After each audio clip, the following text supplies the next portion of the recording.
All right, everybody, welcome to the podcast. Today I have a very special human who's also a very good friend of mine. I got Rachael Tiernan. Thank you, Rachael, for coming on the podcast.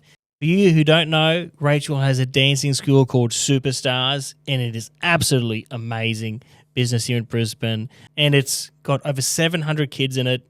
Rachael spends so much time and passion bringing up these people to be the best version of themselves. I mean, I've got my two girls in there, and I just love what you're doing. And the list goes on for what she does. She goes into schools, she teaches drama. What else are you doing these days, Rach? There's a lot going on. There is the umbrella, Superstars, and then under that, I am very proud to have 24 staff that help me facilitate changing the lives of young people. So that's the ethos of Superstars. And we do that in various ways throughout the week. So yes, 700 children elect to attend a class once a week. Or maybe twice a week if their family allows that time. Then we also do in-school drama programs and in-school dance programs that align with the Queensland curriculum. And at the moment, that's in a lot of Catholic schools across Brisbane. We haven't ventured any further because we're trying to take it one successful step at a time. And then additionally to that, I am involved in many community events. I MC a lot of things. I love to contribute and choreograph school musicals and other events that are going on in our community. And my favourite thing to do every year is be the host of the Lord Mayor's Seniors Christmas parties. That's right. Which go for a week near Christmas every year. Now, those parties bring me so much joy, but also it's so easy to share the joy with over 15,000 seniors that come to these shows over the week. We do 15 shows in 5 days. And I'm so fortunate to work with amazing producers and also wonderful performers here in Brisbane and all across Australia. And your family sings in that as well, don't they? Dad, Papa O'Dwyer? He hasn't made that yet, but you're actually reminding me, yes, I am the lead singer of a band with Dad. So Dad and I have a band. His band started back in the 70s. I thought he was in that. He hasn't yet. He hasn't got the call up. Ooh. We'll have to work on that. Papa O'Dwyer, what's going on, mate? see Rachel's energy, everyone. She loves what she does. What do you love the most about what you do? That's a tricky one because I do love so many things about my job, but I think what is amazing is that I get up every single day and do exactly what I love to do. Was it always like that? No, definitely no. Is it always like that? It is now. It is now because I made the choice that I was only going to do what made me feel good. So let's go back. It definitely was not my choice. Mm-hmm. I graduated in the year 2000. I thought I was going to be famous. I thought I got into this amazing university degree. It offered me the opportunity to study and perform musical theatre. So even since from school, you wanted to go down that path? 100% wanted to be a performer, but I wanted to be a performer. I didn't want to teach other people to be performers. I wanted to be the performer myself. And when I got into that university degree, which was quite exclusive at the time, I just thought my life was made. This is what was going to happen. Two things happened. I had a massive burnout from trying to do 1 million things because I was immature and thought I had to do everything, to be everything, to get somewhere. Massive burnout, and also started realising maybe this isn't what I want to do. And I didn't feel like I was being completely authentic to who I was as a person. But that's all hindsight. We all have to live through those experiences. How'd you bounce back from the burnout? Well, unfortunately, my burnout came with massive appendicitis where my appendix burst. So you physically got sick from it? Physically sick. And then a year or so later, I didn't listen to those signs, and then I burnt out again, and I was diagnosed with type 1 diabetes. So those two opportunities offered me a chance to really reset and consider, really, is this what I want to do with my life? And also it put quite a big full stop on opportunities because I was pretending that I had it all together when I really didn't. So in the process of that, I was doing a lot of performing because that's what you did with your degree, but I was also doing a lot of performing outside. And then I was teaching dance as a paid job. Mm-hmm. And through the paid job of teaching dance, I realised that I quite loved spending time with children. And there were 5 children in my street, my own street, that I lived in, still with my parents. I'm about 20 at the time. I just get diagnosed with diabetes, and the 5 little girls that live in the street say, well, can't you teach us to dance? And I was like, no, I don't really want to do that. And then I realised it was a way to make money to buy rum and cokes on a Saturday night when I went out. How good. Or maybe in a more mature setting. Superstars started. A more mature setting, putting petrol in my car to get to the next job, really. So I had these 5 girls. They came and played in my mum and dad's garage.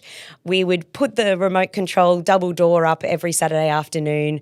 It was a dirty cement floor to start with. And these girls came and we had the best time. I quickly learned that the ideas that I had originally proposed were an absolute flop. I said that they could come and play for an hour and a half, come and dance for an hour and a half. And then I realised I didn't know what I was going to do with 5 girls for an hour and a half that were 5 and younger. What was I going to do with these beautiful girls for that long? So I halved the cost and I halved the time, and they became 45-minute lessons. And before you knew it, they were all bringing friends.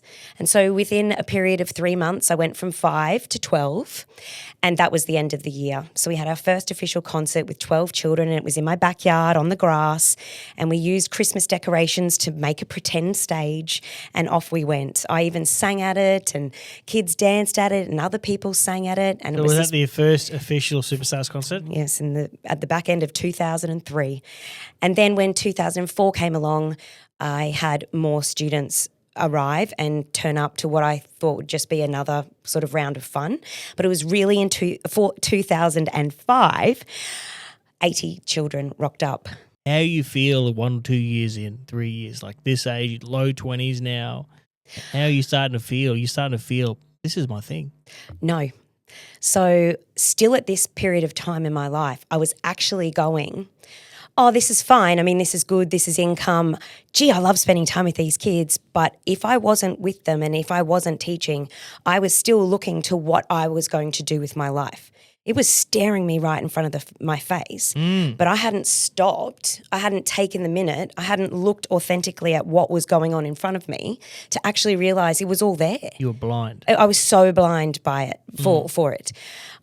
So that's 2005, so we can finish this podcast today. It took me till about 2012 to actually say, oh my gosh, this is what I was put on the planet to do. Now, that was nearly 10 years of me, oh yeah, we'll do this, oh, I'll run there, oh, I'll make this happen, and all around me, all of the time, all of these amazing opportunities were being offered to me. And at times, yes, I did acknowledge them, don't get me wrong. But at other times I was still seeking, is this what I'm meant to be? Am I going here? Am I going there? And you actually come partly into this story, George, because I got to 2012. I'd already been married. I'd finished the degree. I'd been married. I'd already had 2 kids. And the Superstars had definitely evolved into something that was making money. But I was still actually looking all pretty up here on the surface of the water, and I was swimming with all 4 limbs down here, going crazy, and then still going, is this really what I want to do with my life? Because I hadn't stopped and really seen the impact I was making in other people's lives. And so I had this opportunity in 2013. So I've got 2 sons by this stage. One is 1 year old and one is 2 years old. Mm-hmm. And I thought, maybe I'll just sell Superstars. By this time, Superstars had about 300 kids. Like, people would die to have a business with 300 kids or 300 clients. And here I am going, oh, this is all too much. I've got a family. I've got a husband. I've got this. And it's not going anywhere. And so I went to this day where I thought I would be offered an opportunity to sell the business through learning about ways that women work in business, about people that own businesses. And it was the best day of my life.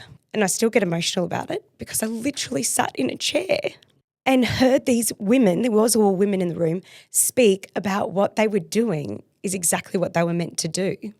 And that vulnerability and authenticity is the win for any business. And what happened on that day was I had this, what I called the brain explosion of realising that I did exactly what I was meant to do for those past 9 years. And now I was going to do what I was meant to do for the next, now we're at 23 years in business. From the year 2003 now here to 2026. And I literally live every day with so much excitement, so much energy, because I know this is what I was meant to do. You're doing what you're supposed to do. We all know, mate. Oh, the community knows around you. You are so important to our community. So much love, mate, you put into our kids. And we all love you for it, Rach, so Thanks, much. Georgie. Thanks. Truly. I think the important epiphany that I had was that like attracts like. So when you're being your authentic, vulnerable self, you attract those clients, you attract those businesses that are like-minded, that want to be a part of you. So I have attracted you and your family because you want a particular thing for your daughters. Other businesses might not be attracting the same client that I am. I was attracted to your business and what you do before I even have kids. No, that's so nice. Thank you. It's true. Knowing one day I'll have kids. And I've had my oldest is 7. I actually remember, like, in your story, so this meeting you had, which I didn't know about, by the way, I came along in the process. I don't know, what was it, 2013, when we were talking about your house? Is that? Yeah, I've gone back to being about me, but the epiphany that I had, when I went to sell Superstars, I didn't even own a home. So my problem was, hey, I'm running this business, I don't really know what I'm doing. In my eyes, I didn't think I was making any profit to justify buying a home. Let's before we get into that, let's go into, you went to this business place, Women in Business. How important was that? I mean, that was massive. You in your life, you said, one of the most important days. What was it about? I can't actually remember the particular title, but it was about thriving in your business. Yep. And learning to, I think it also had a lot to do with being a woman, a mother. What's the lady who spoke there? You remember? There were so many people, but it's Julie Cross that you want to talk about. That's what I'm thinking about. Yes. And Julie Cross was she was a massive game changer for me. And obviously, as you know, she's still in my life a lot. Yes. And I love sharing her message because it is about being vulnerable, but also seeing the beauty in life for what it is. Because when you enjoy each day, you feel the energy of each day and you show gratitude, you only receive great things in return. What you were saying before is you were looking over here and you didn't realize how good you had it here. So 100%. Sometimes you're blind. And I feel like you're always up, you're always looking at the positives in life. Is that a mindset that you choose to have now? Have you always had that mindset? So I think I've always had the positive mindset. I've got an amazing family. We were brought up very, very positively. Such a beautiful family, mate. Thank you. I am really fortunate. We were taught great resilience. We were taught persistence, but we were taught to be kind to others, regardless of the way that they treat us. And I do feel like that came back tenfold for me. When you're being positive and kind and resilient, you can't get down. Yes, you are faced with adversity. Yes, you are faced with challenges, but we've always gone in with that, like, right, so how am I going to attack that? Obviously, you were part of Mum's journey of having leukemia. Mum was told a number of times she would pass away. Mum's still alive 17 years after being diagnosed with an acute leukemia. She is the absolute forefront of showing what resilience and persistence looks like, but she never said sorry that she was sorry or, felt down about herself. It was always, how do we meet that challenge? How do we find success in this adversity? And yes, she's a walking example of that. So yes, it's hard to be down when you're surrounded by that. But I think that when I saw firsthand, or had my brain explosion, as I like to call it, and realized I was doing what I was meant to do, it's hard to not enjoy that because you're like, I'm here. This is what I'm meant to do. I'm seeing so much greatness right in front of me.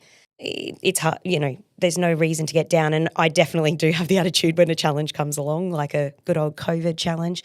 I was literally standing on couches. You guys bang. We were watching, our kids were doing Superstars on our laptops, on our TV screen, sorry. You guys pivoted pretty quickly. Yeah, I do probably like to work hard in a challenge. Probably gets me a bit excited. But I was literally jumping on a couch, I was saying, I'm manifesting greatness. I'm not letting this one get me down. And I printed out things that I needed. I knew I needed a number of students to buy into that concept of the online program in order to start it and keep it going. And I think my numbers were triple of what I needed. And so you turn a bad situation into a positive, and that seems to happen multiple times in your life. So kids, people who are watching this, doesn't matter what age, they're going through adversity. Shit happens in life, right? Everyone's going through something. What goes through your mindset when adversity hits you, or when a challenge like COVID comes, or you're dealt diabetes, or your mum's got to see. Well, what goes through Rachel's head? Definitely in COVID, my policy was that we're not giving up until we've turned over every stone. No stone left unturned. In those early days of COVID, I never went to bed until I felt like I'd succeeded for that day in what I could achieve to make the next day better. Mum's challenge, my health challenges, I think we were just like, well, that's what we've been dealt. We're going to move forward. Please don't get me wrong. You have down days. You do feel sorry for yourself. Sometimes having diabetes really sucks. But I can either sit here and wallow about it, or I can say, hey, it sucks. All right, we're going to keep moving on with life, because there are so many more great things out there in front of me. I've had to make a recent choice. It's probably been about a year. I've been on a pretty serious health journey because I realised I'm over 40. I've still got to keep a positive mindset for my children. I've still got to be an amazing wife to my husband. I've still got to run a successful business. And I was letting giving good health and well-being to myself physically and, food-wise. And so I had to make that choice. It's about a year ago. How do I make better choices in my life so that I can physically be at my best? Yes. To then also help me mentally. And help everyone else around you. Which then keeps me in the best position to help everyone else, because that's how I thrive. Yes. I know my fuel is helping other people. So when I'm helping the kids as students, when I'm helping my staff, I love helping my staff. When I'm helping my family, when I'm helping my friends, that's free energy. To me, that is free energy. So then, again, I don't get down because I find ways that really, fuel me to just be so happy. For those who think that, talent or hard work, how much of your success, 700 kids at school, over 20 years in business, they must have started when you were 6 or something. You're smooth. How much of that success that you've got do you put towards talent versus hard work? 10% talent. I think it's a combination of things. On a percentage basis, I do think a lot of hard work comes into play more than talent. But the hard work has also come by surrounding myself with amazing people. Let's go to a business. Let's talk about a successful business or a successful life. You're only as good as the lowest person in the room. So if you are surrounding yourself by people that are lower than you, that are dragging you down, that are making you feel emotionally sad or depressed, you can't be better than that person pulling you down, or you have to work really, really, really hard to come up to the top and be that top leader. So surrounding yourself with amazing people only helps you be the best person that you can be. So it's taken me time to find those amazing people. But as I've found those amazing people, I've never let them go. And I don't let them go by always expressing gratitude and always making sure they feel the value that they have in my life, but also the value that they just offer to the world, because they might not be impacting me directly by, let's put it in the context of superstars, they're not impacting me by showing that girl kindness. They're impacting that girl. So I want them to know that there's gratitude there, that they're helping me share the message and helping me spread the good news and the good energy and the good vibes, and that changes that kid's life. That's deep. So, people, you always hear it, you are some of your 5 closest to you. And I believe that as well. But you don't look at it just as affecting you. You're like, no, me, if hanging out with people who aren't on the same path as me is having a direct impact on that person's child. You're looking at even another lens deeper, aren't you? Yes. And that was a learning curve I've had. That's not, I didn't wake up and know that. I've had to have 23 years in business to then sort of take a step back, look through different lenses and go, oh, you are not actually being the best version of yourself, or your values in life don't align with my values, going back to attracting like and authenticity. That's not working for this business. So we have to break up. Essentially, we have to break up. Sorry, I got to break up. And for those who are watching, the 20s and 30s, even when you finish school, there's a lot of that happening. Always. Let's even just go back to school. Go to school. Yeah. Are you getting the best marks you can get? Are you being the nicest, kindest? authentic, true self that you can be?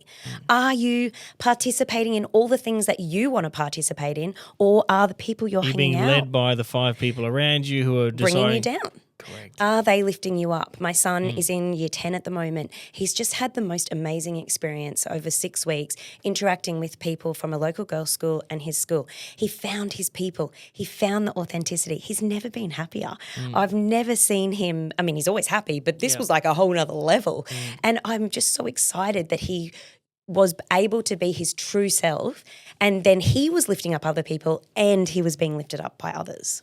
Super important, everyone. Hang around people you want to be like. And, it takes us a while to work this one out. But if they don't actually make you feel good about yourself, don't keep going and trying to make them like you more. They actually don't like you. Then they don't connect with you. You don't connect with them. So stop going back for more. Stop going back to try and change the way that they feel about it's like in a relationship as well. Don't change who you are to make that person like you. If they don't love you 100% for who you are, then you're not meant to be together. That's deep. That's deep, Rach. We're 18 years old. We finished school. You really wanted to be an actor yourself. Knowing what you know now, what do you tell yourself? To my 18-year-old self, slow down. Enjoy the moments. Don't put up with people that don't make you the best version of yourself. Find people that lift you up. I think that one's really important. Find people who lift you up, make you feel better, make you a better version of yourself. Yeah, and I'm not talking about Tony Robbins lift you up. No. I'm talking about when you go to a cup of tea or a coffee with a mate, do they make you a better version? Do you walk away happy? Do you walk away feeling positive? It's so funny you say that. Like there's humans in my life who absolutely, like you're one of them. When I talk to you, I feel better. Absolutely, always. Thank you. And so you want to hang around more people like that. Yeah. You don't want to get off the phone with someone and feel shit. No, I did spend too much time trying to impress people that I was never going to impress because they weren't meant to be there for me. That's all hindsight. So I think, a tip for me, a lot of people care about what other people think. Yep. I was taught very, very young, who gives a shit what anyone thinks? Really? If I'm always doing the right thing, really the only person who can judge me is God. That's it. If I'm always doing the right thing, it is what it is, right? That one was a hard one for me. Growing up in competitive dancing, there was a lot of language about never being good enough. It never happened in my house as a family. I'm very lucky about my upbringing because I did have a level head, but you always go to an insult in your brain. You always critique go yourself. You always go to the negative. If someone says negative, you're a negative mindset. Vamp on the negative, vamp on the negative, vamp on the negative. You don't think about the one positive. Your dance school isn't a normal dance school. Well, no, because I wanted to have an experience where people walked away feeling better about themselves. And I'm trying to get to the younger generations of saying, hey, look how great you are, more often than, hey, look at all the things you can't do. You can't do a cartwheel properly. My kids love going to Superstars. It doesn't matter if you can't do a cartwheel properly, but it does matter if you're not kind. It does matter if you're rude to someone. It does matter if you're bullying. And so I'm hoping that having these experiences through the form of creative arts, you're learning that the impact you can leave on other people is through the kindness and the connection. So Superstars is a cover-up. It's a movement. You're using dance as a vehicle to create better humans, aren't you? That's what I'm hoping for. I'm on to you. I'm hoping for it. I want people when they are 43 sitting in a chair having a podcast to say that their experiences as a young child and a young adult were more positive experiences than negative experiences. And this thing that I got taught when I was little from my dancing teacher was actually about when you share kindness with the world, you only receive kindness in return. Yeah. The more good we do, the more good comes back. You know me, I love that shit. And I feel you're really doing that. Like the kids go there and you're making them feel included. You're giving them a community. You know, they might go to school and they might be bullied. They may not be cool this year for some reason. But then my girls have been doing Superstars from how old were they? 3 or something? Yeah, I think even 2. Baby stars? Yeah. They started off as? Maybe in a nappy. Actually, in nappies. So young. Yeah. And so they have another whole community, and that'll continue. I mean, half your team, your staff were kids. Yeah, I mean, that is something I'm really proud of because back to the concept of liking and attracting like, authenticity, we're literally raising great humans that we're so proud of having in our community that we want to keep them. And so, yes, they started as a student, then they became a friend, and essentially I call my team a family now. You know, people say, oh, don't get too close with your workmates. I can't do anything but have gratitude and connection with all of them because we're working so hard at contributing to changing people's lives. So we are a team and we are a family because we're also like-minded. You just made me think of something, and I can't say it again because I've said it too many podcasts now. But you're not I don't see myself as a mortgage broker. I try to help the people. You're doing exactly the same thing in your space, aren't you? So, yeah, yes, but it took me those 10 years to realize that. It was in the brain explosion that I had the epiphany. Oh, wow. I'm helping impacting people's lives. I'm changing lives. Yes, they pay me back in the days, pay me $13 for an hour dance class. That's what I thought I was there for. No, I'm not. No. That was the brain explosion. The brain explosion was I was there to change that child's life. Yeah. And so now you got those lenses on. Now you're not working, are you? Now you're living your dream. Because it's not working when you're doing what you meant to. Well, yeah, it is work to those young people. It is hard work. But your motivation is not money. It is not KPIs. And is that the right word? I don't even do KPIs. You know, all of these target meetings. Yeah. I'm literally got the drive. Have we successfully left every student feeling happy today? And then the money will come. Yeah. And we have very fortunately created that community that we can financially maintain. We can employ 24 people. That is something I'm very proud of. Massive. That's huge. I'm very fueled by offering employment to people. I think it's really important to, you know, I feel like the bigger we get, the more people we can have on board, the more staff we can employ. The more lives you can help. The more lives we can help. And then the Superstars movement, not a dance school. It's actually a performing school. Let's clarify this, okay? We do teach dancing, but we also teach acting and we also do singing. But what you're doing is you're creating better humans. Yeah, that's absolutely. what you're trying to do. So when you do find that true why, you know, when you're sitting there at 20 and going, why am I doing this? When you find the why, not just the how and the dollars and the, paying the bills, the why is always the driver. So what is success to you now, all right? Not at 20-year-old Rach. What does success look like to you now? Happiness. Happiness, it's actually got nothing to do with work. It's the happiness in my home. It's the happiness in my family. I mean, we haven't really even touched on the fact that I've got a 15-year-old boy and a 14-year-old boy. You raised some great boys, mate. My kids love your boys. Thanks. Look, they're absolute champions, but raising them and running a business, being the mum and the business owner and the wife with a husband that also runs multiple businesses, it's a lot of work. But the core of all of that work has to be happiness. And there has been many times in our lives where we've had to make really big financial choices, but also just life choices. And at the core of it, for especially my husband and I, is will that bring us happiness? Are we happy in this moment? And if we're not, let's change it. Or if we're going to make this decision and move in this direction, will we attain happiness? Let's dissect that for a sec, because there's people watching this right now who aren't experience happiness. Yes. You said when me and my husband talk, and every decision we make is, are we happy right now? If not, we change. The definition of insanity is doing the same thing, expecting a different result. If someone watching this right now is not happy, what do you tell them? Oh, so I'm a big manifester. Please. And I like to write things. I don't write like a diary. I don't have time for that. But when it's time to make some really big decisions, it's a big piece of paper. Yep. And it's lots of thoughts. And at the core of it is happiness, as in we literally write happiness in the center. You write happiness here? Yeah. And then what are the things that bring us happiness? So it could be random. It could be like holidays. Yeah. It could be affording groceries. It could be being able to go to the gym more.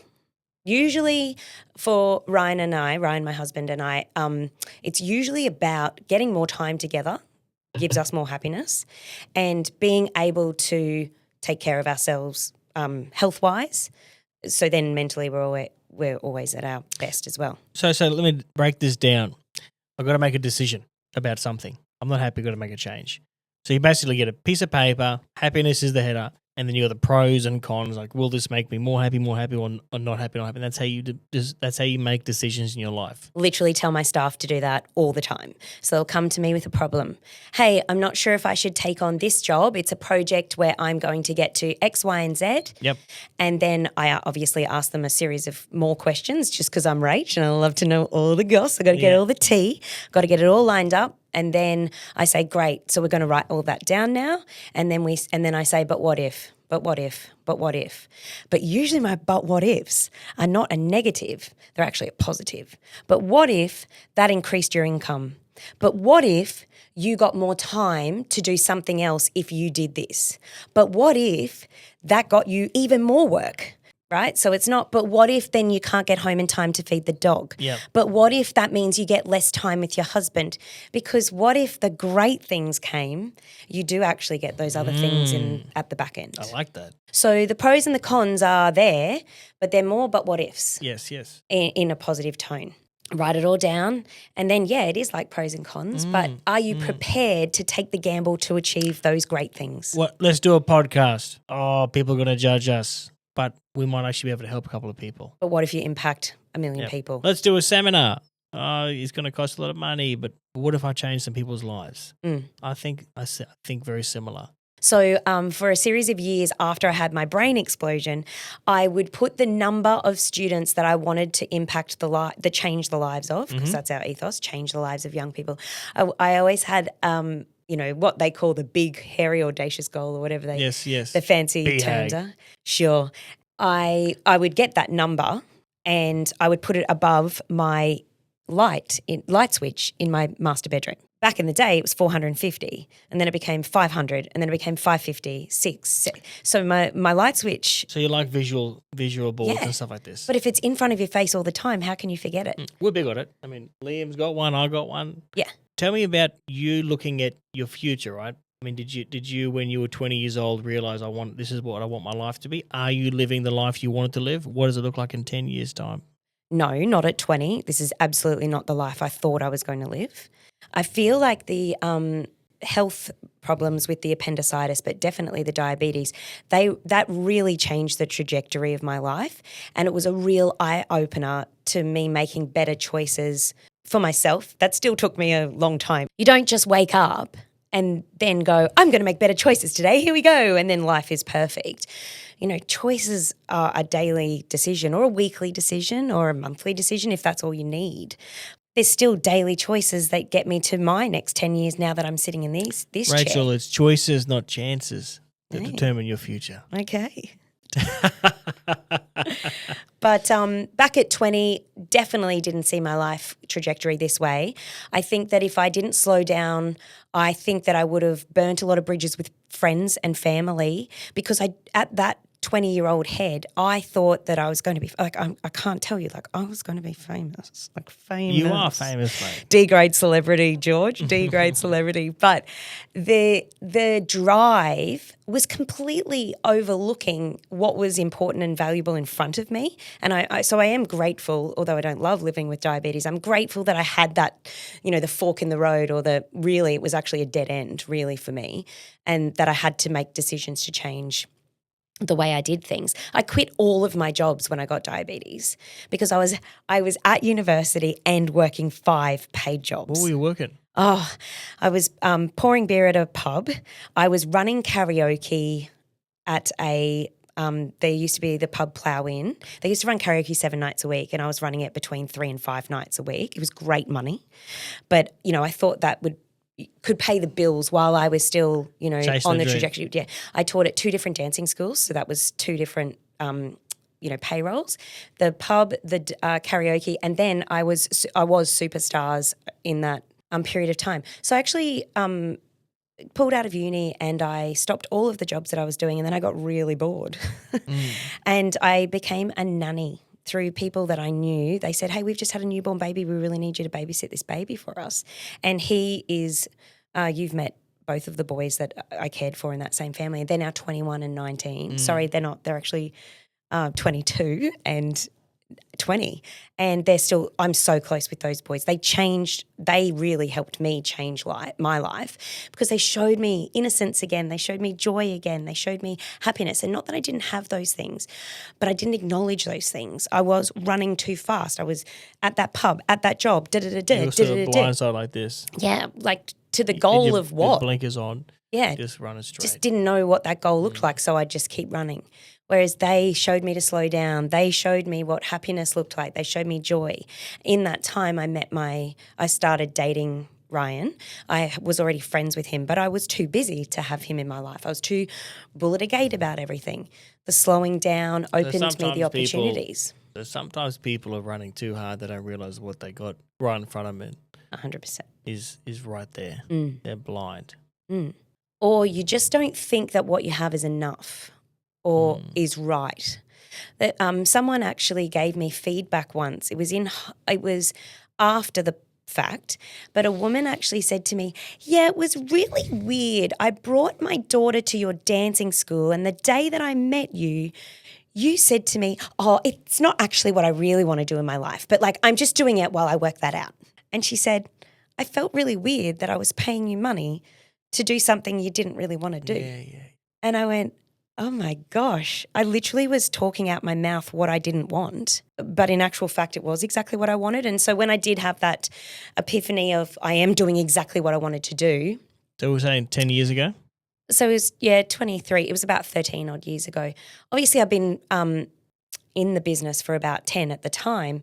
I'd just not been running it with complete satisfaction for what I was doing. And you also went 100% in maybe?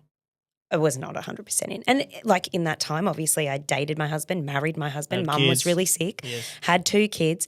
So I'm just so grateful that it kept going, all in hindsight, that and now, it was there. Let's go 2026, we're here. Yeah. What's the next 10 years look like? Next 10 years looks like maintaining the amazing team that I have and growing it slowly so that the people I'm surrounded by are like-minded and only lift me up. I feel like that's a really important point to make because when those people, back to my point earlier, when people aren't lifting you up, they're not your people. I'm being very patient in finding my time and finding those people to join that team. I would like for the next 10 years to grow our in-school programs with the schools because I feel like the creative arts are dying. The schools are having less and less budget for teaching creative arts, art, drama, music, dance, the opportunity that we put into these schools, the joy the children feel. We actually costume the children so that they have a concert at the end of their programs. The joy that they have for this one day or this one moment, they get the opportunity to be on a stage. Children don't have that anymore. Everything is so quick and so fast in the school curriculums that we're not experiencing and taking the time to have that joy. Now, of course, not every child at every primary school needs that or wants that experience and enjoys that experience. But that's my argument. We don't enjoy every experience in life. So we're offering the opportunity to those kids to learn through persistence and resilience of doing something that maybe feels a little bit uncomfortable, can still bring joy at the end. The sense of achievement when you don't want to do something is like, insurmountable to have. I'm trying to put it to words, but almost everyone I've interviewed in the podcast, the first couple of years was not easy. It doesn't matter what industry it was hard. They had to get resilience. And so, drama for me was amazing, but absolutely out of your comfort zone. On stage, in front of your whole school is not easy. But then you grow up as an adult. If you've never had those experiences as a child being on a stage, as a child talking on assembly, as a child drama class that you felt uncomfortable in, like that's learning social skills. That's learning life 100%. Skills. Now you could talk to anyone, so can I. And now I do seminars in my way, and I'm teaching people how to buy their first house. I'm teaching people how to buy an investment property or through their super fund or buy a commercial property. Without that resilience I learned from school, from drama, how could I do it? And feeling like obviously I was nervous to come here today. Before you do a seminar, you're making in your brain, you're thinking, I hope I make my message clear. I hope you might not be nervous as such, but you always have those elements of doubt. Always. But you've got to go through You're the gonna have to uncomfortable push through it. feeling. Like you don't want, I'm sure you're raising your children similar to mine. No, tough luck if you don't like that. We're going to do it anyway because you're building the blocks of creating that human that goes through those experiences in order to have the resilience that we need. Every day you got stuff coming towards you, but you're resilient, and for you to stay in your mindset, to give love to the world and to help the kids, you surround yourself with positive people who uplift you, who don't bring you down. And so these are some key messages I'm getting from talking to you, Rach. I have to share one story. I can't help it. Just to show the kind of character you are. I remember when I first started my business, don't look at it now. Now it's all pretty and everything. It's much fancier. It's much fancier. These chairs. I remember when I first started, it was a really small office, probably the size of this room. And Rachel came in and did a home line appointment with me. And she goes, George, this is some ugly furniture. This is like, I don't think I would have spoken to you. You wouldn't have spoke like that. You wouldn't have. But in my mind, it was like that. And you go, follow me, jump in my car. And Rachel put me in her car. We drove to IKEA, and Rachel, like a fashion consultant, was saying, interior designer, let's get that chair, let's get that table. We still have that table somewhere in the office. And we came back, and she helped me build it. What type of client does that for you? That's Rachel. That's Rachel. You wanted to help me. I was just starting my business. You coming to me as a client was thank you enough, but then you wanted to help me even another level by making my office look more approachable to clients. So you always want to get in there and help, and it's so obvious with all the stuff that you do in our community and all the school fates that you're involved in. You just want to help. When did you realize you helping people actually fills your cup and gives you more energy? I think like really consciously, it would only be within the last 5 to 6 years. I've always done it, but I didn't realise that Impacted that it was on you. fueling me back because people would all go, you've always got so much energy. Oh, gosh, you're always doing everything. Oh, da-da-da-da. You're at the da-da-da-da. school canteens, mate. You're volunteering at Villa Park. You're helping the community so much. You're like a beacon of the community person. Those examples were set to me by my parents, and I saw firsthand that when you contribute to the community, it creates community, and also you get back. But it wasn't conscious thoughts, right? So then I've become a mother and I've tried to emulate everything my parents contributed to or all the things that they did because I saw that we benefited as kids. Again, not consciously. It's all now I'm more mature, now I'm older, I can see it.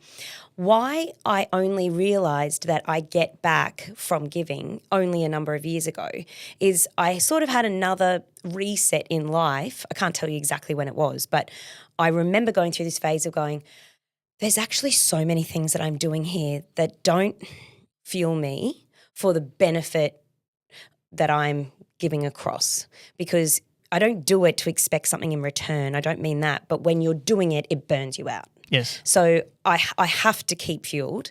So I started saying no to things that I didn't love. And so if I didn't love it or I didn't see a complete and utter benefit from being able to contribute to that, then I started saying no. And I think that's when I had the realization that I am fueled from giving to others, but I have to make sure I'm protecting the me side of things at the same time. Because when I was 20, I did give and give and give and give and give and give and give and give, and then I ended up in hospital where my appendix burst. Yes. And they had a multiple hour operation to drain out the poison because I could have just gone to the hospital 3 days before when I got appendicitis, not when they burst. Yes. But I was too busy on that weekend pleasing other You're people. giving too much. So moral of the story is if you're giving too much right now, don't give to the people or the things that just drain you completely and gives you no satisfaction or good feeling. You got to have a genuine hype back from it. You got to feel the hype inside. Like when you go, that thing that we got involved in with that Villa charity for mental health. Yes, you are not alone. So you getting up on stage and you helping that organisation. You absolutely believe in what it stands for, filling your cup, giving back. Absolutely. Yeah. And it goes under my ethos of changing the lives of young people, right? So everything sort of comes back to your values. Values. And does it make you happy? That's big. And yes, you're drained. You're physically drained on that day because it's a hard day of work. You Yeah. were there. It's a long day. But does it fill my cup? 100%. Look how many people were in front of us that participated in something that changes the lives of other people. And that's what we're here to do. So really you're doing what you're passionate about. And it comes down to if you are not passionate about something, how could you possibly give it 100% without burning out, really? I want to finish off by saying, you're talking to someone right now who's at crossroads. They're hanging around the wrong people. They're doing too many things. They're unsure of their why right now. What's 3 things you'll tell that person? You're hanging around with the wrong people. Sometimes you don't know that. So you have to ask yourself, do these people make me feel good about myself?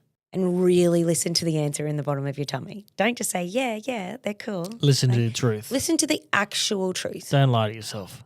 Do these people make me feel good about myself? Are they making me be the best person? Are they giving me the inspiration to be the best version of myself? I say it to my kids all the time.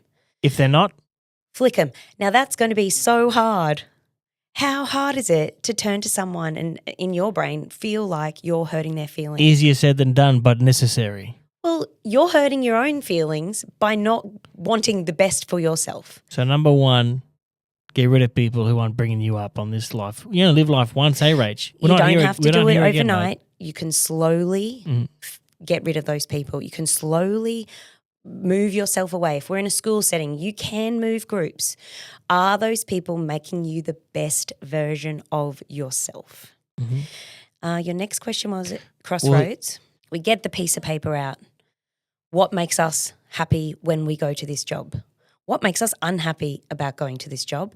And the third column is what things would make me happy? What things do I want to be doing with your life? You could be writing your own bloody job description in the third column and you don't even know it. Like if it's 2 things, like I don't want to have to work more than 6 hours a day because that's where you're at in your life, or I don't want to have to travel really far to work, then they're your 2 things. Go find a new job that achieve those 2 goals first, because once you get those first 2 goals, watch how you get 10 more goals there. It's just something that puts you in the right direction, right? Something that makes you happy will bring you more happiness. If you're still dwelling on the negative over here, you're never going to get to the third column of great things. Like you said, make change. It's change. And it doesn't have to be big. It doesn't have to be quit that job. It just might be changing something within that job. It might be getting a job. We could be talking to a 17-year-old that's at home saying, I've got no money and mum won't buy my new clothes. Go get a job. Go pack shelves at 11 o'clock at night at Woolies till, like 9 p.m. till 12 p.m. You're at home. You're flicking on your phone anyway in your bedroom if your mum hasn't blocked your phone. And if you don't like it, at least you know you don't like it, right? Correct, but you're making money. So look at the positive. You've got some money to go and buy the clothes that you want to buy. That was the $25 that I used to make on a Saturday afternoon to buy the rum and Coke on a Saturday night. Fuel my car. That's what it was. I don't really drink alcohol anymore. Things have changed. But there's now a priority for the income at Superstars to be making sure my children have opportunities in life. That is my motivation. My motivation is the next job that I get offered that's external to Superstars, does it change the lives of young people? Does it bring me joy? Will it benefit my family? Because sometimes benefit isn't financial. It could actually disadvantage my family if I've got to fly and be somewhere for 6 weeks. That's big. You've taken your whole life to this point to every decision that Rach makes, she thinks about these 3 things. What is your purpose? Why? Why? Let's talk about, we're going to finish off with this one. I don't care how deep you go on it because it's a serious question. A lot of people out there, so many people out there are thinking, what is my why? But I want to say it's okay if you don't know. You're saying it's okay if you don't know your why. But it is okay if you don't know, because you could be listening to this at a time in your life where the why is not something that's fueling getting through every day. So when you're listening to this and you're going, I don't know a why, I'm a failure, you're not. You just haven't seen your why. It could be right next to you, like Correct. It was for you. You haven't seen your why. There's a difference between knowing it and finding it too, right? Because I didn't know my why. I genuinely did not know my why. But now it's crystal clear. So clear. It's so clear. But it took me a really long time to get there. In 2013, when I had brain explosion, I was 30 years old. I wasn't 15. I wasn't even 25. I was 30 years old with already 2 children and a husband. I didn't wake up and go, oh, I'm going to live my life with this perfect why, because the why shifts. So I know that my why might have been to make some money to fuel the car. I know my why was to move out of home. I know my why, but the deeper why took so long to find. But what I did do through all of that as I look back is I didn't stop being kind to others. I didn't stop working hard. Because as I was kind to people who heard me say, oh, it's not really the job I wanted to do, they still stuck around because they liked to be part of what I was doing. They liked my energy. They liked my kindness. I didn't know I was advertising that at the time. But in hindsight, I never stopped being kind to other people and Always. I never stopped working hard. When people would assign me to a job, whether it was my business or an employee, I never did anything but work hard. But that was my upbringing. But now more than ever, people do not work hard. People do not give the best of themselves in the workplace. And those people that do are like shiny, sparkly diamonds, and they are so employable and they are so keepable. And really smart employers will keep you on forever if you are working hard. You leave your crap at the door, you leave your emotions, you leave your problems at the door, and you walk into that job site and you give it your 110% would be excellent. But 100% is all that you need to give, and you will outshine all of the other people in that workspace. You will be the sparkly diamond and you will be employable for life when you give it your best. Always. What is Rachael Tiernan's why in 2026? I feel that I was put on this planet to make a difference to as many people as I possibly can. I have made the ethos, and Ryan and I made it as a family, to change the lives of young people. What I constantly see, though, is when you're changing the lives of young people, maybe the first person in front of you, you also impact their sibling and their siblings, and then you impact their parents, and then you impact their grandparents, and then everyone comes to the concert and you impact their friends and their family and their everyone. I'm more and more constantly fueled by the more people that we can impact on a daily or weekly basis, we're actually impacting so many more people. So when my why is so what looks small and simple, change the lives of young people, like, what does that even mean? Absolutely believe it, though. You're put on this planet to try and help as many people as you can. So when I see a child this afternoon, and they have cute little hair, and I feel that their hair is gorgeous, I tell them, hey, your hair looks amazing. It actually ticks off my why. Like, my why is so basic. Your why doesn't have to be huge. But the way that you consistently live that why and share that, what I call joy and impact, that impact then it's like a rippling effect. And you get massive fulfillment from it. Absolutely. So some people are trying to chase pretty deep whys, but at the end of the day, it could just be to help make little kids feel good. And it's massive. And then when you do take the step back, you do see the impact. It makes a huge impact what you're doing. So keep it simple and don't ever be anything but kind. Always be kind. Spread love everywhere. We love you, mate. Love you. You too.